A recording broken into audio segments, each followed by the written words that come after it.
It's been a year or so, right, since we last did this. Yep. It's been a while, yeah. Yeah, yeah. Doesn't feel like a year. It's been a pretty crazy year. Yeah, and now we're doing it in VR too. I think I remember last time in Discord we had some issues. Yeah. It's been a fun year for VR too, I guess, overall. Yeah. Yeah, it's been pretty crazy. It might be a little over a year then if yours was in Discord. 'Cause we've been doing VR for a while. No, it was in April, last April. I looked. Good Lord. Yeah. It doesn't feel like that. Mm-hmm. We streaming, ready to go. Is that like you guys have a playlist of videos up? That's pretty cool. Yeah, I combined all the ones you sent and just made one big one and put it in there. Yeah. Hello, everyone. Welcome to VR Verdict Podcast, episode 108. I am PJ. I love the space. And Wookie. Just like seems to make so much more sense. Oh, sorry. Was I interrupting you guys? And we're here talking to Ashwin VR about his upcoming game, District M. How's it going, man? Yeah, I'm pretty good. I think we had this issue last time. Ashwin VR. I know how we got there, but yeah, So Ashwin, my full name is Ashwin Jaishankar, but yeah, just Ashwin will do. Yeah, or Ashwin from Autoverse. So yeah, we were just saying, Yeah, last time you were on, it was last April. So how's the last year been for you working on the game? Yeah, it's been I'm just looking at the visuals over there. So yeah, that's taken a year to get to at this point. But yeah, the last year's been quite fun. I think last time we met, we were at the point where we had like a really early alpha build with not much art. And yeah, over the last year, I think just figuring out VR art, getting it to this point, that's been a whole roller coaster. But yeah, it's been really fun. And I think along the way, if maybe a year ago we were at a point where we knew we had something fun, we were really excited about it, and yeah, we probably didn't know at the time that it would take a year for us to get to this kind of a stage that kind of keeps happening all the time. Sure. But yeah, it's been it's been fun. It's been just I think now we've kind of just sort of understood what we want to build. I think we've really gone deep into sort of that. Like, it is a third person rhythm platformer, and so I know finding, like, when you combine all of these together, I think there are some parts of it which just get really interesting and some parts which don't make sense. And so I think we spend a year sort of just iterating and coming up, like trying out all kinds of wild concepts. And now we're at a point where we really know like what works and what doesn't. And the game finally has, we have a really good understanding of what it is, what it should be, say, over the next like 6 to 8 months as we build up to a full launch.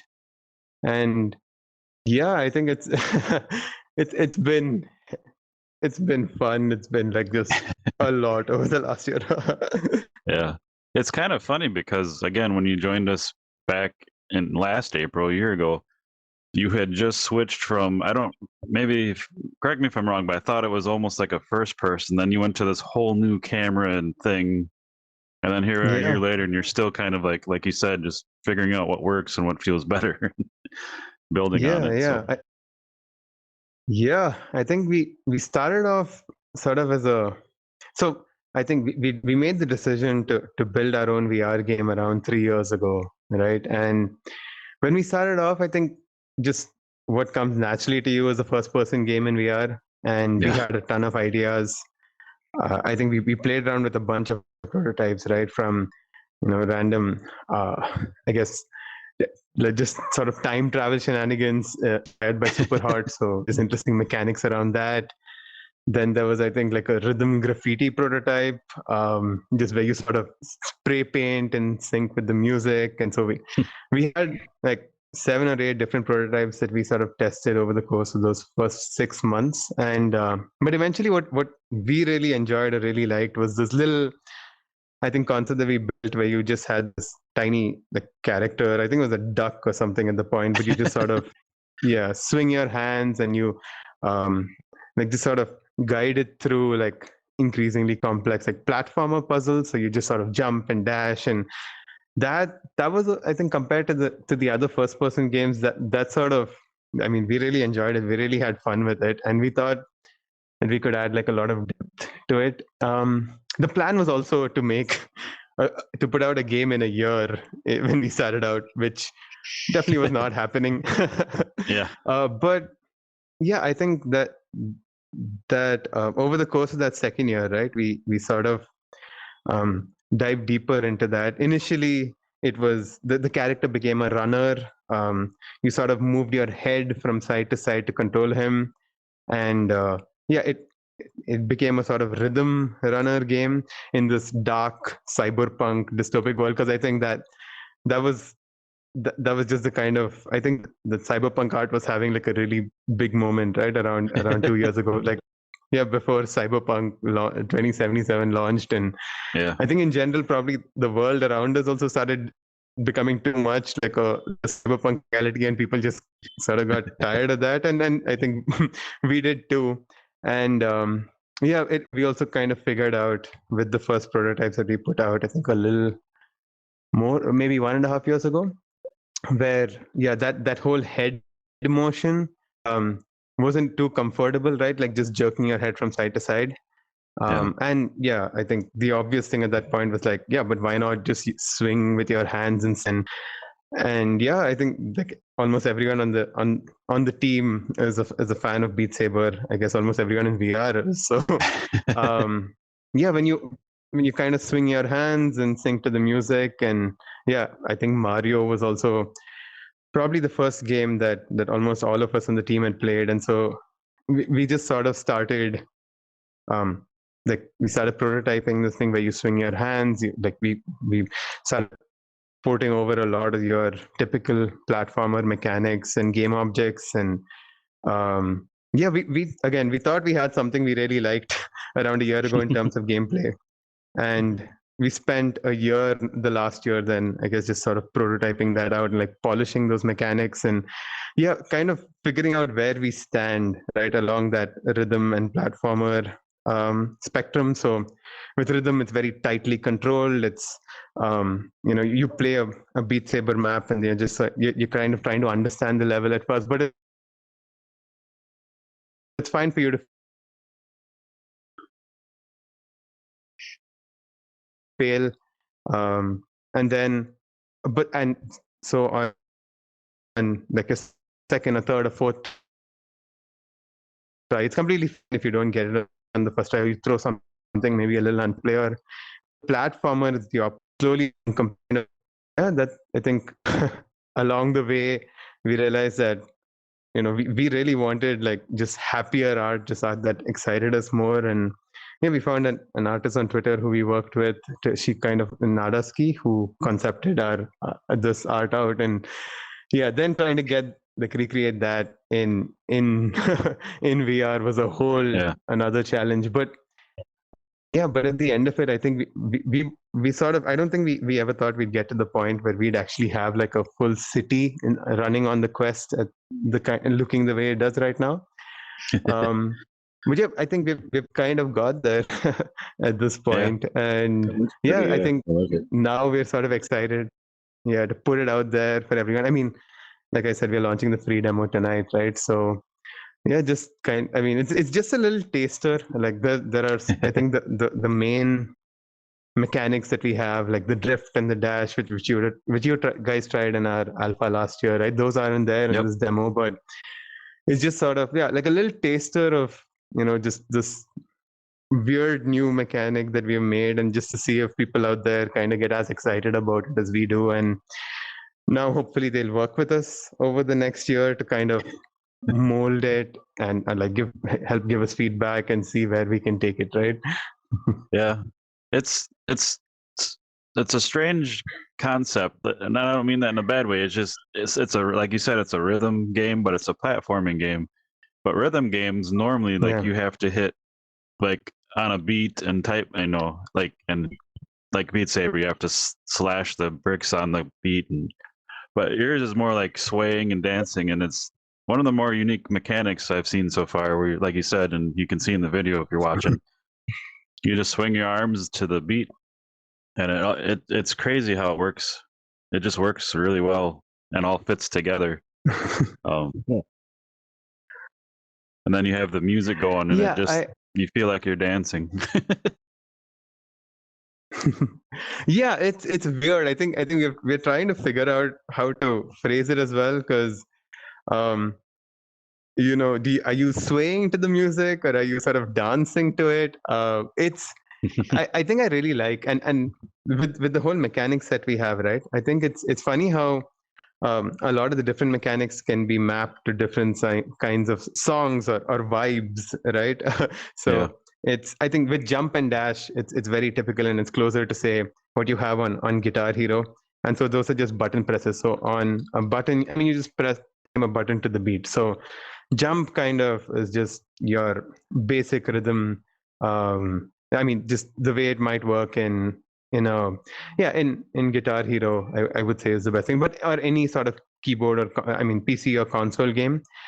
So jump is kind of just that, it just sort of eases you in. But then where it gets interesting, sort of, yeah, when you swing your arms, and that I think we're trying to understand it. Yeah, I watch a lot of like just music videos and sort of dance videos or choreography videos on YouTube. I didn't know, none of us on the team knew anything about this a year ago, but the last year has been really interesting. And so yeah, we're kind of wondering how like swaying your arms to a certain note or a beat, like how that feels. And I think trying to understand like how that should guide our level design has been like an interesting process. But over the course of that, I think like that our entire mechanic set kind of helps us plan for different notes. So beat is just timing. I mean, sorry, jump is just timing into a beat.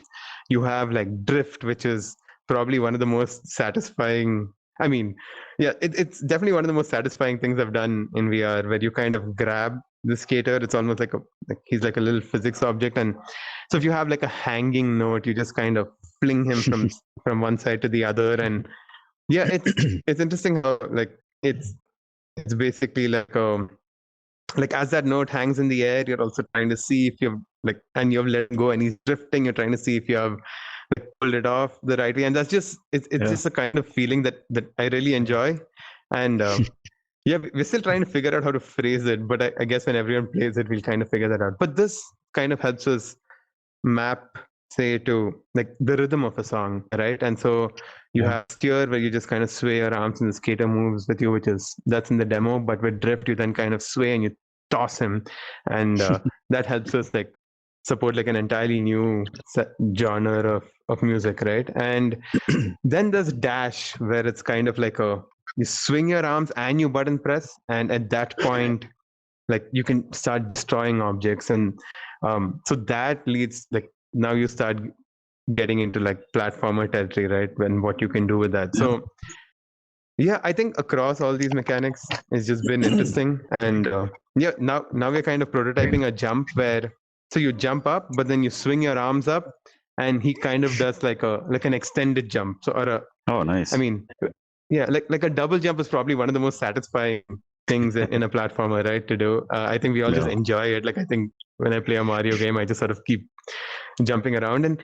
And I think what people say about platformer moveset is that if if you can, if you have like a blank level and it's with no obstacles and you just have fun sort of moving your character around, that means like you've just cracked character movement, or you've just figured it out entirely. And so we're trying to do that now with our little skater here. So yeah, I think we kind of like it, but I'm curious to see, I know what you guys think of it, and consequently everyone else out there. Yeah. It Well, looks fantastic. yeah, it's as you know, kind of played the new demo a little earlier than you wanted me to. So, um, but yeah, I really enjoy it. Like, I'm just a normal person. I'm not much of a dancer, but it is satisfying to swing your arms and try um like if you watch the video, there's, I don't know if they're notes or what the objects are you collect, but you have them around corners, and if you hit that just right, it does. It's very rewarding, and you feel like, yeah, I nailed that. And then again with the music in the background, it just all feels really good. Um, Also from the video, I see you got some like different routes to go and maybe some hidden things to do on each map. That looks Yeah, really interesting. so that's actually like how that came about is a pretty fun story because so the challenge with rhythm games, I guess, is if you don't know the song already, or if you, I mean, Yeah. so with Beat Saber as well, I'm sure like it's the mods that really help them become the game that they are, right? Because when you play a rhythm game and it's a song that you already know the rhythm to, it's always more fun. Of course, yeah, we don't have Meta money or Facebook money yet, so or anything like that at all. We're just a small indie studio, so yeah, you can't license like yeah, I know, just something from the Billboard Top 100 or something like that, right? So yeah, so the idea for us was we had these songs and we thought what we do is so it's weird. It's almost like every time I play a level, the first time I play it is when I enjoy it the least because Yeah. I haven't really internalized the rhythm yet, and so I don't know what to do. And almost every subsequent time that I play it, it gets more and more fun.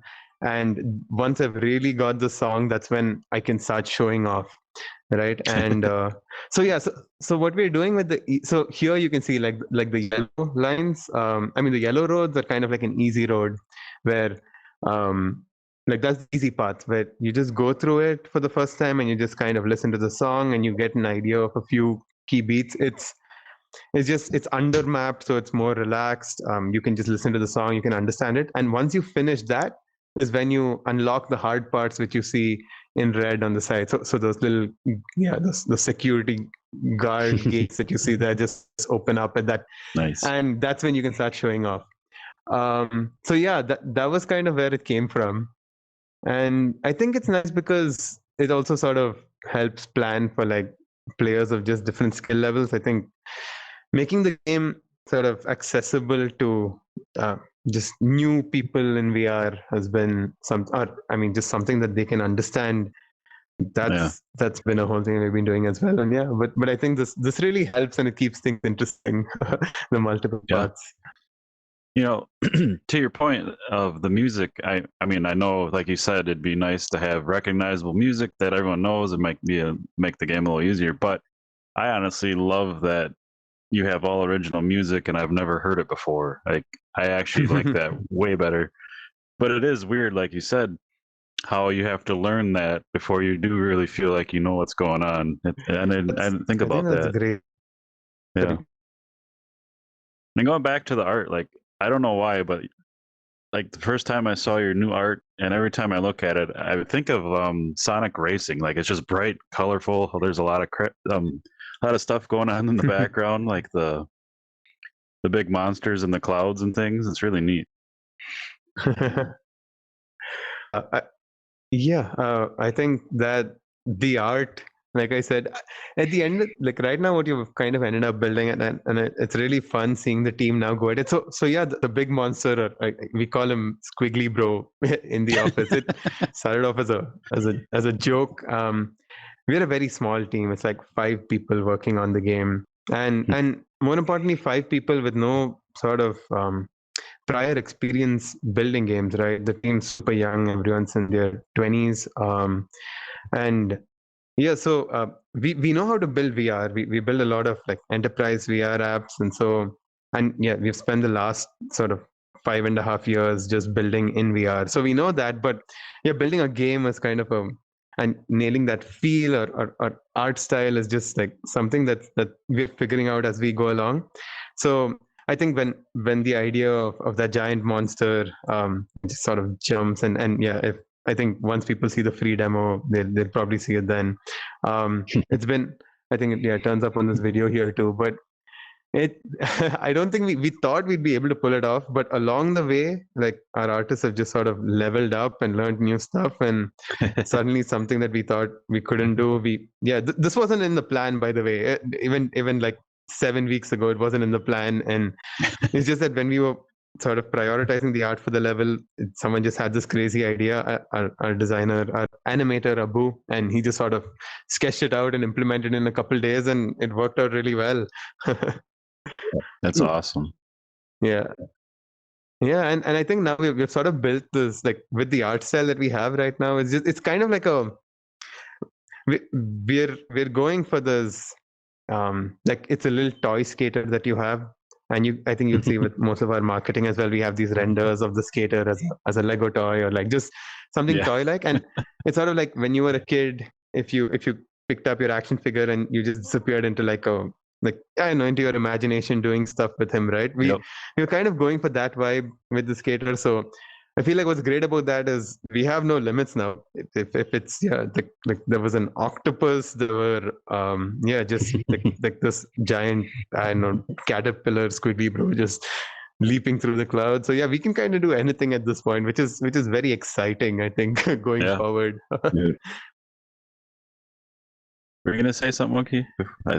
Just was agreeing with it. I love the art style. It looks like it flows pretty well. Yeah, the pillars of everything that's holding up like the road. Like I love, like I don't know what kind of art that is, but like it's like characters and just kind of paintings, but that's so cool. It reminds me of like the old Zune artwork, because they would have like crazy monsters and stuff. They're like your little, kind of like tags or street art on those. It was really neat. Yeah. Yeah, and I think that's about VR. I think like say just having like a fun world to it. So we just wanted to build like something that you'd like to. I mean, finally VR games they're an escape, right? They're just VR offers you sort of a unique way to just cut off from the stresses of the real world and just insulate yourself entirely. And I think right now it's just I think like just everything and any other activity that I do, my phone can still go off. Someone can call me, or it's very easy to get distracted, at least. And I feel that's true for a lot of people out there. But with VR, it's just sort of like once you plug in and you're in there, you just get lost. And so I think everyone just wants to do that. And the best games out there are just people who built like worlds you just want to escape to. And I mean, I think at this point there have been games where I've like VR games have just sat in, and sometimes I don't do anything. I just kind of spend time there because it's like a little escape. And yeah, we were kind of looking to build something like that, and I think that like we got there in the end. And I think there's still a lot more to add in terms of like gameplay and stuff. I think we're so with in terms of like this even here what you're seeing, these are just maybe like 10% of the different game objects that we've kind of prototyped out. Wow. There are like air vents and just like even bigger trampolines than this, and even this, I think this dream pipe is now so we call that this thing a dream pipe here. So it's like just I think we're just scratching the surface of what all we can do. We have like flip tiles going forward, then destructible objects, etc. So yeah, and all this in sync with the music. So that should be just I think as we start releasing more levels going forward, it'll be fun to see how people react to that. Yeah. And I love that you think of the skater as a little toy character, because those are some of my favorite VR games that you grab yours is a little different, but you basically, like you said, grab the object and you just kind of takes you back to your childhood where you're making it up in your head and just kind of moving them around and stuff. So that's really awesome. Yeah. And I think that it's also something that's really difficult to communicate, right? Like right now, when I look at that video, you see the controllers and you see that they're controlling the skater, but I don't think it's immediately obvious that it's not one-to-one, because I think you just kind of hold this, like you just move him like this, that's one way, but that I think it feels a little limiting. But the instant we sort of started adding physics and the ability to like throw him, it almost becomes like a skill or a sport. Yeah. And so that's been very interesting. So with drift, especially, even I think as we've been polishing that mechanic and trying to figure out how we want people to swing, it's we kind of like there was a point where we were struggling to kind of see like how, I mean, just what's satisfying, right? If you swing the skater from side to side and you just see him going into the distance, like what feels right, what feels intuitive, and we realized that eventually it was almost like mapping, like say a tennis stroke or like a golf swing or like where we come from, like a shot with your cricket bat, right? Where Sure. the follow through matters as well. And so like hockey now I think, or hockey, any of those. So it's now doing like in VR is almost like now you have this little physics object, and so now it's a skill how much fine control you have. And I think we've kind of got that place where beginners can get to like a certain point and they can understand the controls is easy enough to get, but there's also a lot of scope for like showing off your mastery and skill, and that especially when combined with say the different camera angles and the camera motion. I'm just excited to see sort of people who really get into the game and like want to show off what they're doing, whether it's to shoot videos of their skills. There's a lot to work with here, so I'm just hoping like it captures someone's imagination and they just sort of start doing crazy things with it. It'll be fun to watch. Yeah.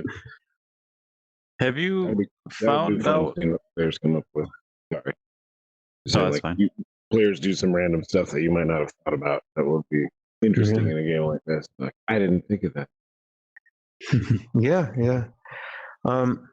I think that's already kind of happening, because so especially I think the free roam mode, right, is something that I'm super interested in. So there you can see like so you can sort of zoom into the skater, you can be very close to him and play the entire level. And so once you've kind of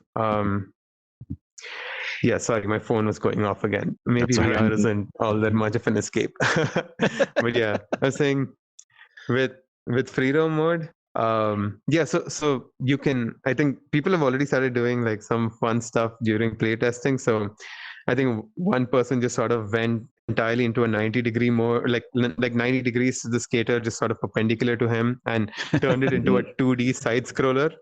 And especially for this level, once you know the level, and again, you kind of like, because of the rhythm, you know what's coming before it even is, right? And so like at this point I can play that level with my eyes closed, and it's not just me, a lot of people can. So then you can start doing stuff like going in front of the skater with your back to the level and then playing it. And I think we saw that I'm sort of going underneath the bridges and then playing it from there. And so there's a lot that you can it's kind of that feeling of just flying around crazy world and doing whatever you want. And I think I'm excited to see people do it. That brings me back to when we were kids and we were playing Mario so much, way back in the NES days. It got to a point where we would put like a mirror next to the TV and play it backwards. Just for like a challenge. Wow. Yeah. But is that true? Wow, I didn't know that. That's true. Yeah, it like flips it, and then you got to do it backwards. So you got to think totally backwards, and it's actually pretty fun. It's a good way to fight off dementia, because your brain is not a pattern at all. Yeah, I'm curious. Actually, I mean, that I didn't know that, but that's super interesting. Because I think there's a slight lag, so I'm kind of cutting you off at points. But so I was saying, I mean, what you mentioned about the mirror and Mario is super interesting, because I think one of the toughest shots to shoot for the trailer was when you're kind of looking at the skater's face, right? And then if you swing right, he goes to the left. You swing left, he goes to the right, and that was really hard to get. I don't think I've finished. I mean, I've finished the level playing that way, but I'm not really happy with the way I did, and so I'm sure that that's definitely a challenge for for someone out there to pull off. Yeah. It also like ties into achievements and stuff down the road. Once you start adding those, there are so many just kind of like options for us to explore, right? Yeah, that's a good point. I'm curious, do you find does it change the gameplay at all? Or do you have any issues with people who have like maybe really long arms or people that have shorter arms? Does that change the mechanics at all?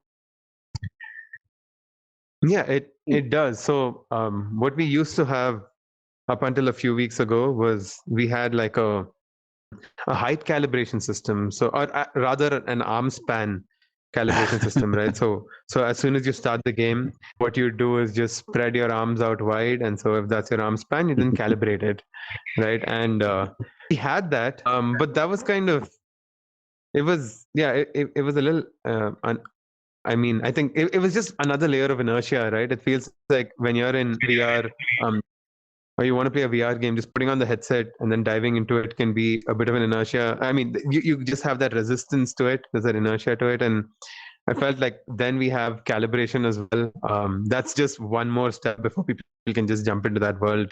So we were thinking like long and hard about what to do for that. There was also the problem that, well, what if a tall person just kind of, they set like very low. I mean, they just kind of held their hands together like T-Rex hands and then calibrated, and then the sensitivity would be off and it won't feel good. Or the situation where you just, I mean, let's say you play first and then you just hand it off to someone who's far shorter or far taller than you, and they won't take the trouble to calibrate again, and they'll be like, what's the big deal about this game? I don't see this just because they're not playing it the way it's meant to be played. So yeah, we kind of found a system where and I think this was nice because it was one of those fundamental shifts which made such a huge difference. Was so when you swing your arms, initially we were tracking the distance you swing, right? And so that becomes super dependent on arm span. But what we did was we changed that to basically how fast you swing your arms. And so suddenly, and just like how smooth the motion is. So when you let go of the skater, when you do something, we don't just track what you were doing right before you let go of him, we're tracking even after, like you let go of the grip buttons and let him go. So based on how smooth your motions are and how fast you can move it, that starts like dictating the skater's movement more. And what is fun about that was now there are, like, it doesn't matter whether you're tall or short, that speed at which you can swing kind of is more a function of your agility and your flexibility. And it's obviously within like a certain spectrum, so it's not going to vary all that much, right? But there's still enough scope for, say, people who don't want to swing that much, who want to take a little more relaxed, they can still play the game. But the people who want to go hard at it can now start showing off, right? And you can do like crazy drifts, and yeah, you can show off your agility. And with this new system, we could do away with the calibration as well, and it started feeling like, I know, more of a like I think before it was kind of easy to master the old mechanics. Now it felt like a little more of a challenge. It kind of just like, and it's in that sweet spot of like, it's hard, but I can get there, and like one more try I can get better. And so that, yeah, it was kind of like an idea that sort of hit, like we got two birds with one shot, that we got rid of calibration and we kind of standardized the experience for everyone. And like, yeah, we got that mastery curve locked in. So that was fun. That's a happy accident slash surprise, I guess. yeah, there's been a whole lot of those. Yeah, it's just the stuff you don't think of, I'm sure, that you run into is like, oh crap. Yeah, and I think there's also the stuff that you kind of unexpectedly learn along the way. Like I never realized, I think, before building a game, like how important cameras were, or camera movements were. Like, especially, I mean, so I'm not a big, like, I mean, I don't play first person games as much. Like I used to a while ago, but I don't, I just like third person a lot more. It feels like I like that character. If you're controlling, I don't know, like a Batman game. I mean, Arkham Asylum, or Spider-Man, or like God of War. Those animations are so cool, right? And yeah, you kind of feel like you are that character. And first person is great, but I feel like with the person you just always like it's always just easier to make someone feel cooler. And yeah, consequently when you're playing, it's just I know that, yeah, there's something there that I don't that doesn't scratch that itch for me in first. Sure. But yeah, I think now looking at like all the devs who have built third person games and the way they control their camera there, like I have so much more respect for them at this point. It's so hard to implement. I mean, this I think about people who make videos or just I don't know, like other forms of media, and I'm like, now you come to games, you got to kind of be I mean, you need to also have this like cinematography skill almost. And it's something that no one takes for granted. No one ever talks about. No one really like everyone just kind of takes it for granted, right? If you pull off like an amazing camera system, no one really talking about it as much as say I know compared to like just how satisfying it is to fire a shotgun or something. But wow, that has been a whole journey figuring, and so much more respect now for all these third person games out there with this and like with the camera movement. That's funny. Yeah, I've never really thought about camera stuff until we started talking to devs in VR, because they're like, normal game, you have the screen and you can do whatever you want, but in VR, like the person's looking there and I can turn my back and go look at something else. How do you fix that, and how do you adjust for that? It's pretty crazy. Yeah, that's a super interesting design problem too, right? I'm curious. I wanted to ask you guys, when you played the demo, did you see the giant squiggly monster the first time you played, like with the tutorials and everything? If I remember correctly, I did. Yeah, because I think this is something where we're seeing like people who are used to VR and who sort of like they know the controls, they're familiar with the controllers. They're all they kind of like they know the first time is just okay. It's about the tutorials and just getting through, and they're comfortable enough to look around, right? But first time VR players, it's very funny because they're so locked in on just figuring out the controllers, the grip buttons, and just looking at the skater that there's this massive, I don't know what, like 60 feet monster jumping in the air over you, like from cloud to cloud, and people just don't see it. Like they completely miss the octopus in the Ferris wheel. They miss the hot air balloons. They miss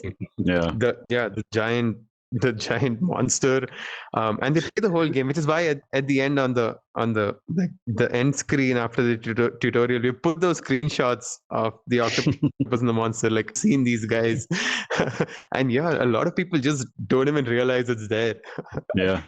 I was also on high alert though, because you guys posted a screenshot of the octopus. I'm like, that looks so freaking cool. I want to see it. So I was really looking, but yeah, I get that, because if it's, and especially a game as unique as yours, like you really got to focus on what you're doing. You probably block everything else out. But yeah, I thought it was compared to the last build from way back, like it was an entire different world where the old one was dark and just not much going on, and now it's just a bright, vibrant thing with all kinds of stuff moving around, and it's quite an upgrade.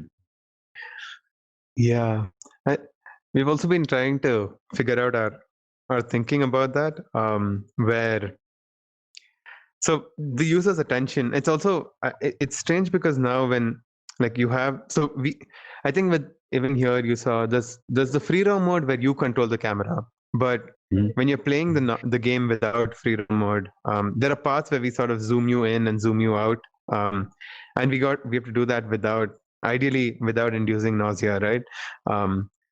So that was, and I think it was interesting because of the number of factors we need to consider there.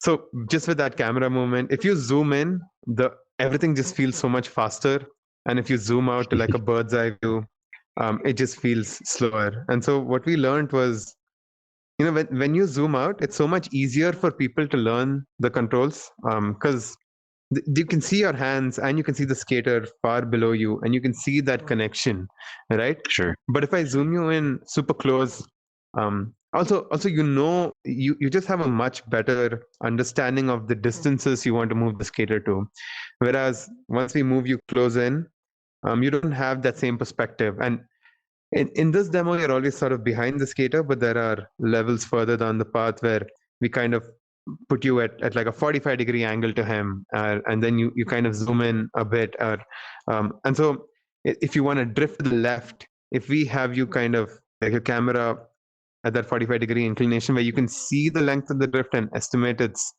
like sort of depth correctly, the likelihood of people executing that on their first attempt is so much better than if they were on the other side and they weren't entirely sure how long it is. And Sure. so then suddenly you have to start thinking about, all right, if your camera is here and you're looking at the skater like in that direction, then you don't want to be swinging your hand, like you don't want your controllers to be on the opposite end, because this is just like an uncomfortable position for your body to be in. And I'm sure the Beat Saber devs have definitely, like, they've probably given so much thought to, like, I mean, just when they're designing levels, that they don't want to put you in any awkward positions or like incentivize like weird jerks of your body, right?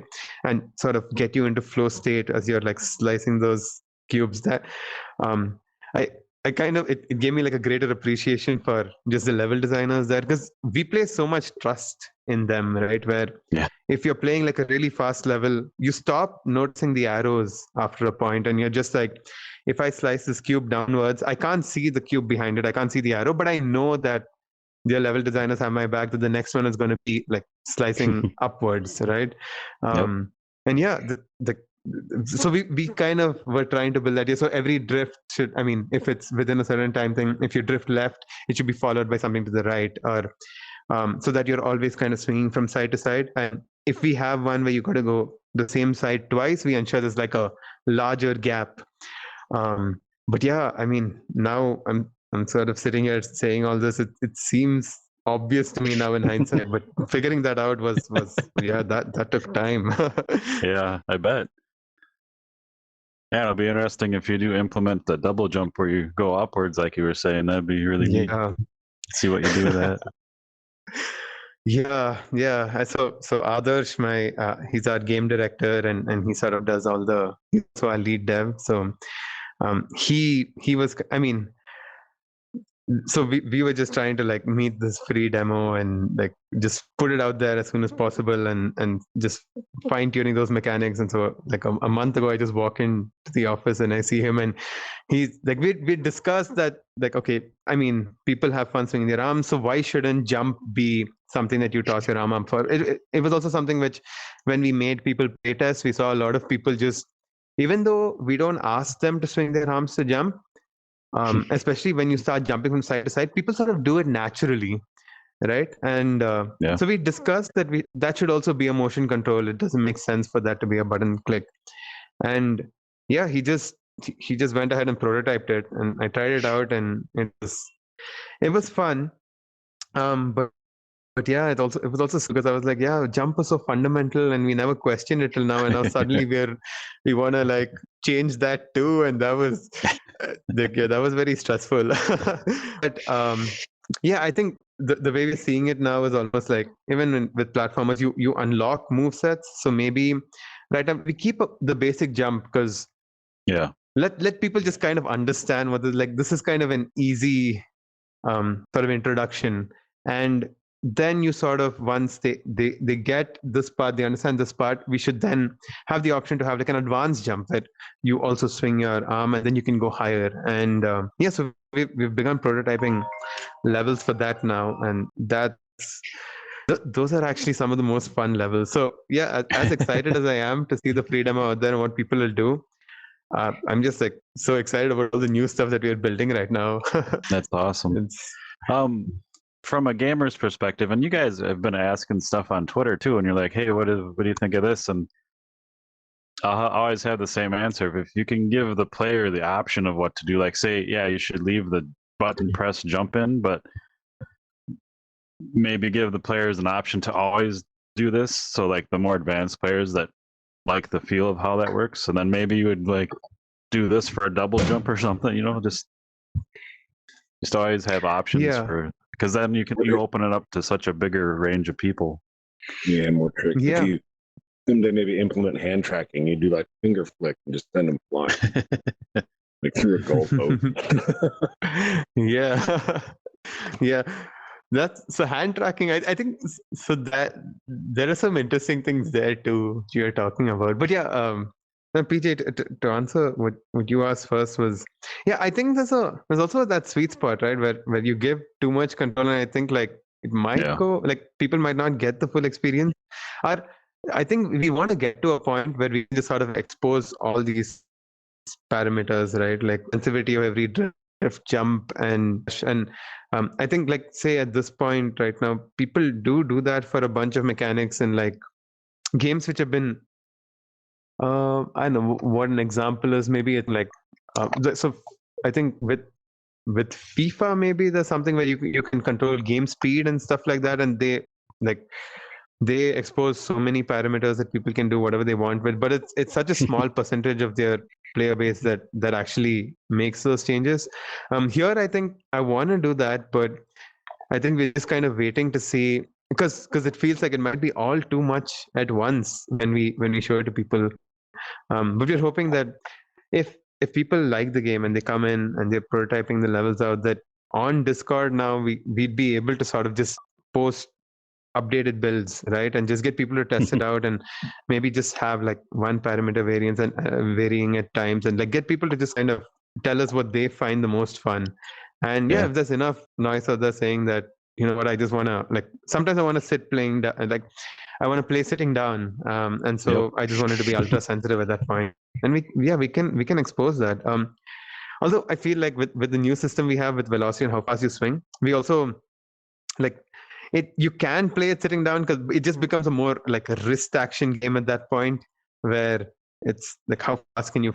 I think even with Beat Sabers we have people who like swinging their arms and being super dancey, but there are like when you start going up the levels and you're like beyond expert plus and stuff, a lot of people are just kind of like wiggling their, like spinning their wrists and going crazy, right? Yeah.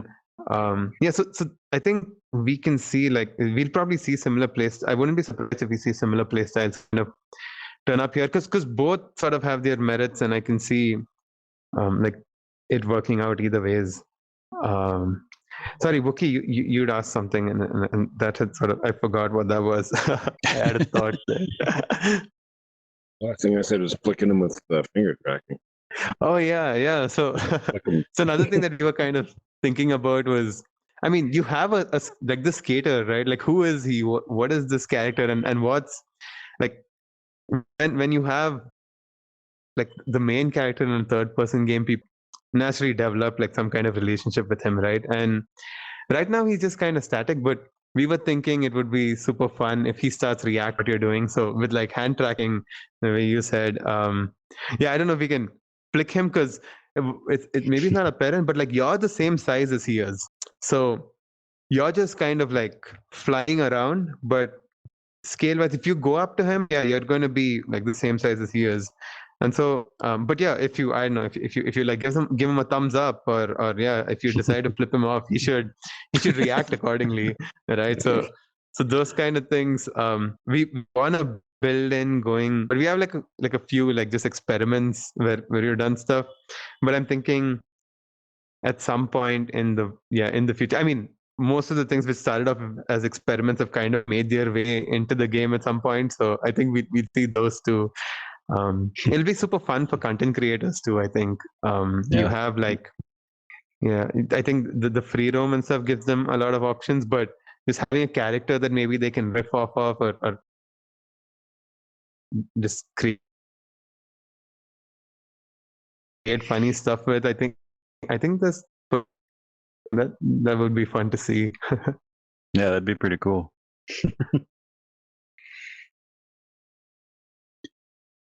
So you're releasing the demo today officially, and you're announcing everything.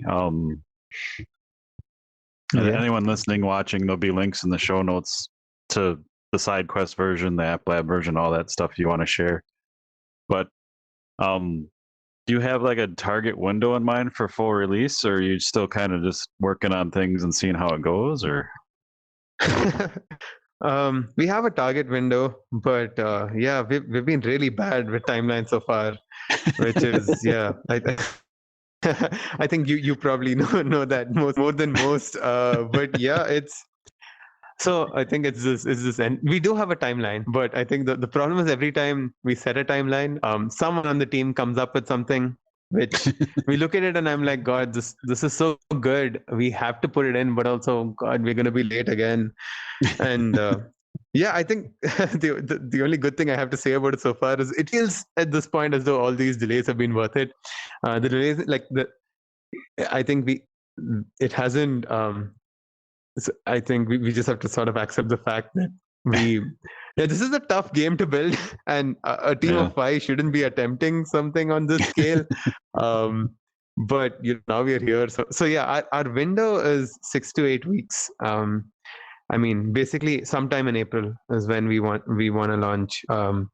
We've planned for April's like we internally we've sort of planned for like April 15th, but I think like for sure that's gonna get delayed by around a month. So yeah, I'm going to say like just May, and I'm hoping that has enough buffer there to definitely make it. But compared to before, I'm also a little more confident because we launched this free demo with all the levels that we have planned for like our early access launch already ready. So it's all ready. It's there.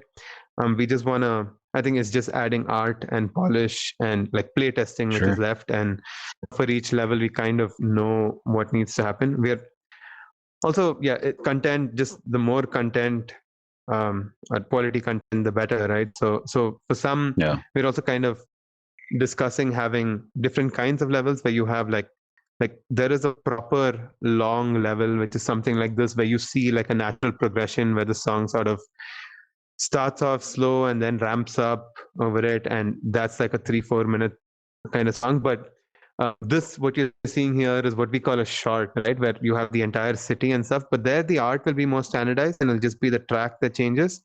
But these will be shorter, around like a minute or so, but with multiple paths. And here we don't, it feels more like a skate park or closer to a rhythm game where you won't have that progression.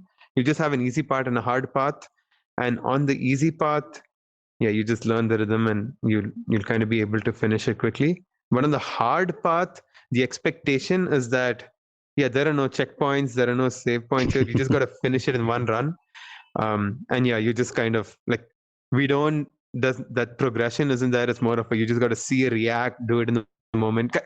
I think the way I almost see it is like so our normal level feels like a chase sequence in a platformer. I don't know if you played Ori or Yep. yeah, or any yeah. I think any of those maybe Tomb Raider like sequences where just things start crashing down and you need like an escape sequence, right? Sure. Or a chase sequence where we're going for that feeling of you like you want to play the entire game, entire level, but and the first time you're seeing it, if you kind of finish it on your first run, it kind of feels a little like you feel like it's like players just feel like it's too easy, but you don't want to die like 5, 10, 20 times. Like you don't want that many attempts.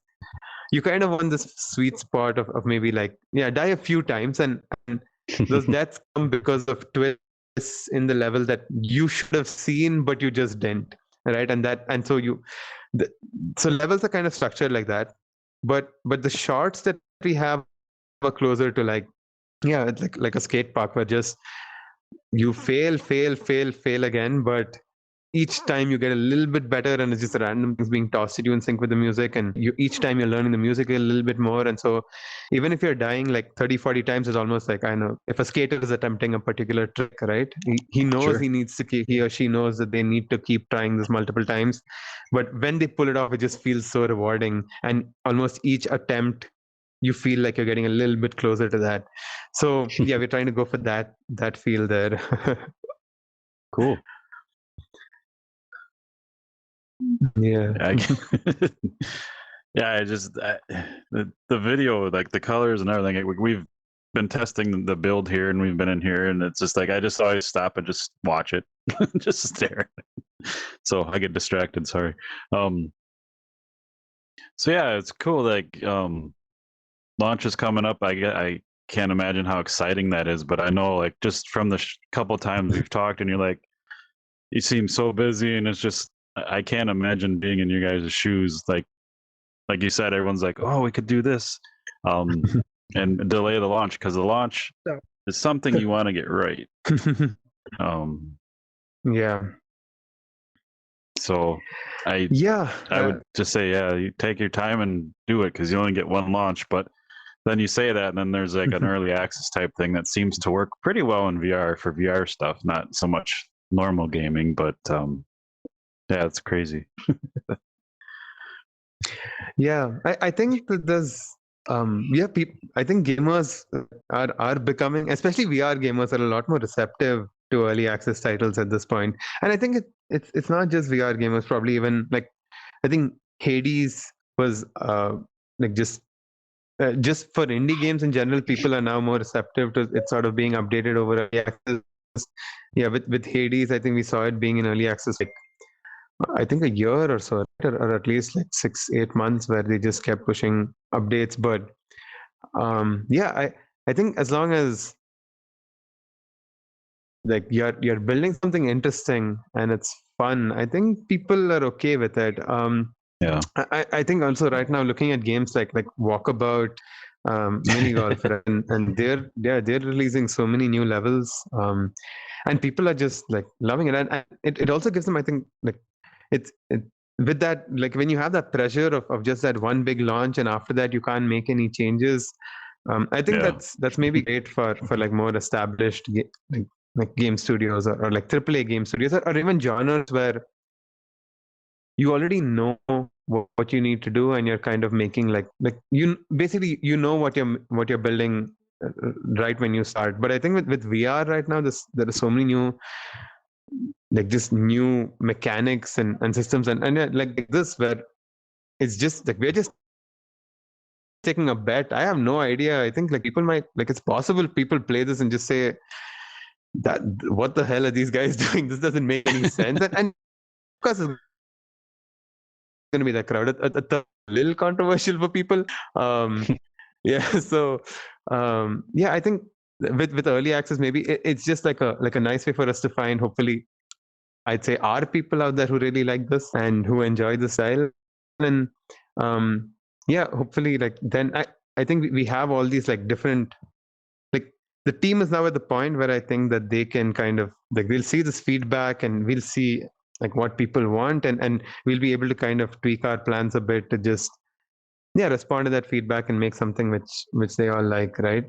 Yeah, I think it's like a couple, like most I think VR games at this point are launching like 3 or 4 times, where first you have an early access, have like a you have like, and I mean when you get onto the official Oculus store from App Lab, and so there's a launch around there, and then typically all studios are just out for resources to know. So yeah, we should probably be building for PSVR and Steam right now, and I'd love to be, but like yeah, we just don't have the people to do that at this point. But that's a no-brainer, and so you have that launch coming up, and well, and for us I think there's that added sorry, it also gives you a reason to talk about your game again, because like you said, like bigger games come out and if there's hype, but it's just the launch. But yeah, especially with VR titles, you get to say, you know, like you brought up Walkabout Mini Golf, like they're planning to release a new course every month, so every month they have a reason to say, hey, come check out our game, and it just keeps you kind of in everyone's mind, you know. Yeah, exactly. And I think we're kind of our plan is to go somewhere down that route. I think we're aiming to sort of release content updates. So we launch with, say, something like we're still deciding how many, but like I said, six levels and shorts kind of, which feel like they're probably around 3 hours of content, maybe at early access for someone who like knows, I mean, who picks up the controls fairly well. But say within a month after launch, I would want to release more levels, like 3 more, Sure. and hopefully every month we have, like, we just keep, because with every new song we add, every new genre, every new game object, it's just possible that yeah, you push someone else over the edge, right? And they just decide, hey, this looks interesting, let me try it. Yep. So yeah, I think that's kind of like, I don't think we have any option but to do that, to be honest. Yeah. It's also, I think we really we being in India, there aren't too many game studios out here, and there are very few, like, I mean, hardly any like VR game studios here, right? So it's also harder to get the attention of, say, like an Oculus or Sony. There are no publishers here that we can just go directly talk to. And I mean, in VR anyway, self-publish is a thing. But I'm hoping now that the free demo is out there, we can start having those sessions with like Oculus and Sony, and hopefully there'll be like some support there around like when we can start launching this game. As we build up to the full launch, I think we still have like a few months to get to that point. Sure. Well, we've come up on our hour. Is there anything we didn't talk about that you wanted to bring up before we call it a day? Or I'm thinking, I don't know. Let me just check. I made some sort of notes. I want to see if I've kind of hit everything. But yeah, I think we kind of we covered most thing about the game. I think it doesn't feel like we left much out. Cool. Well, yeah, I don't know. I think I've played the demo. I'm going to play some more and make some fun videos. But yeah, I really enjoy it, and I love where you guys are heading with it. It's pretty fun. And as soon as I learn how to like sway my hips better and get a little better drift down, I'll be good. Yeah, I think so. So the little trick is, I think zone in, like wear earphones and like really zone in, and just remember it's not, because there's a temptation to sort of like, and I think the pickups also incentivize that, because they're in a straight line right now. So even this, you're probably going to see, like, actually we're putting an updated build out today itself. But this, I expect this to change as well. So the track, for instance, right now it's very dead. Like, say when you drift there, we have like an art update coming in where there's a lot of VFX on the track. So even when you see you'll see like a bar, like you see the track react to you. Like as you drift, the longer you drift, you'll see like sparks coming up and stuff. So yeah, just those little, like, I guess, effects which are gonna give you like more of a dopamine hit when you pull off something good, right? But yeah, and it just feels so much more satisfying with that art. So I think we'll keep updating it that way. But I think the trick to remember is just that, like, it's how fast you swing, not how far. And like, I think a lot of people get into, like, they move the skater one way and they get into an awkward body position, and they don't realize that, okay, I can just let go of the grips, reset, and like bring them back. And that usually takes like around an hour for like people to completely internalize that concept, at least with our playtesters.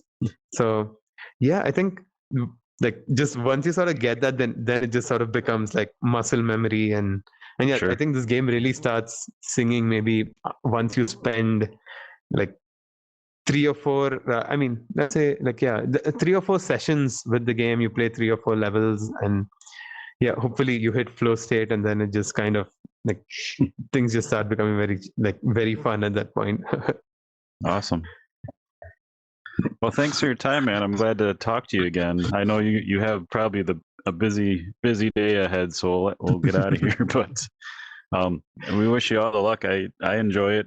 You guys are awesome to talk to, both in VR and on Twitter, and I hope everything works out the way you plan, or better. As things change. You.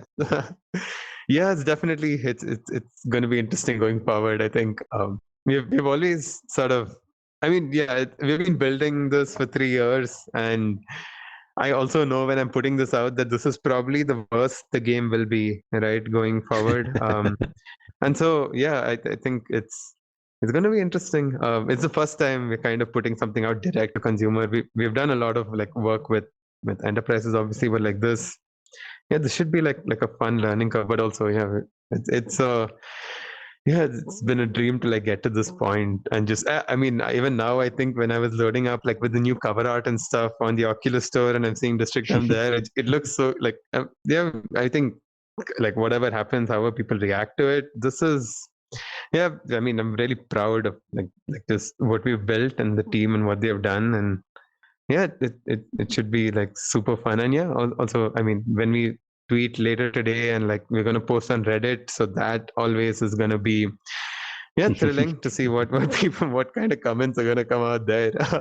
Yep. But yeah, I mean it'll be awesome if you, and I mean you guys have always been so supportive of us online. And Oh yeah. yeah, yeah, so thanks for that. And yeah, I hope like now yeah, but like what we put out there, like, and I'm sure like a lot of people also read what you guys say about the game, and so when they try it, they'll see something special as well. Yeah. We'll have to have you back to get caught up again and see how everything went and how it's going and all that fun stuff. Yeah, it's been great chatting with you guys. Yeah. Good luck Well, with the thanks launch. everyone. Oh, sorry. Thanks everyone for hanging out and listening. Just check out District M.